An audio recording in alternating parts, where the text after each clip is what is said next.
what insights have you gained about consciousness, and how has it changed the world that you interact with people and just view the world in general?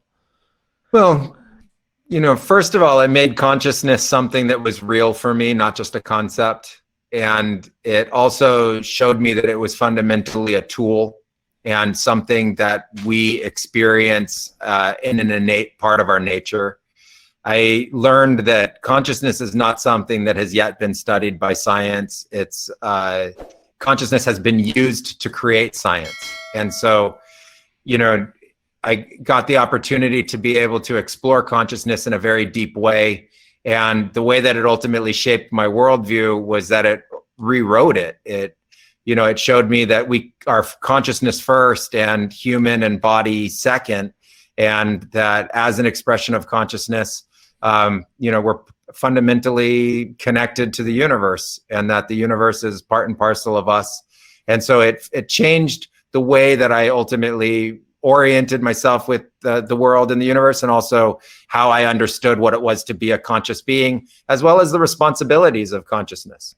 What we do with our consciousness is ultimately what the world becomes. And so it made consciousness unbelievably important to me, as well as, something that is incredibly powerful. And when you look at the collective humanity, 7-8 billion people that are all part of consciousness, sharing in this tremendous collective consciousness, we see the impact that it has on each other, and we see the impact that it has on the earth. And, fundamentally, I think that impact of our consciousness is incredibly important. And it's something to learn from and to make ultimately over time positive, something that could be a tremendously positive experience for yourself, for your loved ones, for your family, and obviously for your society and your culture, and then the world at large. And so I just saw that consciousness is, unbelievably potent and powerful. And what we do with it requires the utmost of responsibility. And it's a tremendous gift. And without it, we wouldn't know ourselves. And that's just something fundamentally miraculous. When were you like, okay, I'm starting to understand the power of consciousness and what it's really capable of? I think I'm still discovering the power of it. I think I started to get really interested in the idea of consciousness about 15 to 20 years ago. And it became a question that was part of our training. At first, the training was just really focused on survival and learning how to work with the plants and being able to use them to heal. But then the greater question of, well, where is all of this coming from, started to become more and more and more important. And for me, that question was answered in the idea of consciousness. So, it's very easy to ask, where did the universe come from? Where did, is there God? I don't know. Like there's all these like really big questions about the world, right? What are people believing in? What are these mythologies that we're, faced with, et cetera? And so I thought that consciousness was the locus of study that could help take us to maybe getting some rational understanding and answers to those really big questions. So it was, an interesting and unbelievable honor. But I was working from the age of my early 20s with people from all over the world, of all different age groups, of all different backgrounds, of literally every single kind of profession that you could imagine, from, sort of your normal, workers and local people, all the way to, people who are very significant and famous and,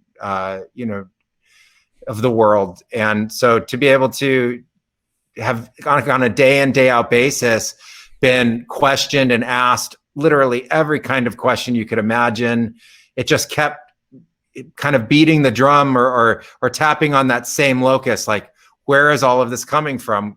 What is this consciousness that everybody's dealing with? And, why is it such a powerful experience? And also, why does it seem to create so many difficulties? Why are people having so many, different kinds of psychological difficulties? And so it kept always pointing back to consciousness. And so that ultimately became a passion of mine to study consciousness. And the way that we studied it was through ceremony and through fasting and dietas, and obviously interaction with each other. If somebody wants to sort of get a glimpse of this altered states of consciousness from their homes, is there anything that we can drink? Is there a fast that we could do? Yeah, when the pandemic hit, it was the first time that our, retreat facility and our lodge got closed or shut down for the first time in 19 years. And so what we did was we went online. We created an online facility and institute, and we offer these kinds of experiences without the visionary plants, utilizing different kinds of breath work that take you into an altered state, that help you go into a trance state. And then we teach you how to use medicinal plants that are legal and available from online or from your local health food store or grocery store, into being able to experience the plants and experience the kinds of things that we're talking about. And so you can go to our website at bluemorphoretreats.world. That's bluemorphoretreats.world. And you can sign up for any one of our retreats. We have entire video packages that can take you through the experience. And we also do live retreats as well. And it's an incredible way to learn about these fastings and intermittent fastings, to be able to learn about medicinal plants, how to be able to communicate with them, how to go into an altered state, how to go into a trance state, how to be able to have the, cleanse and personal transformation that comes from that experience. And all of it's guided by us. So we really take you on a step-by-step journey into understanding this. And it's a great way to be able to kind of, start to have an experience and gain some understanding without having to make such a commitment as, going straight into these unbelievably powerful visionary plants. It's a good stepping stone. So is this breath work like holotropic breathing? How are these sessions like? Sure, it's similar to that. There are different kinds of breaths. So there's breaths that you breathe in and out really quickly, and for a series of number of times of breaths or of time. And then there's exhalations and times that you hold the breath. And then we also teach a kind of breath where it's very, very big and deep and fast into the lungs, and then very, very long and slow, is really as long and slow as you possibly can exhale. And then another breath like that again. And you just do it rhythmically over and over and over and over. And after about 5 to 10 minutes, you're in an ecstatic state. You're in an altered state of consciousness, and you're in a much more open state.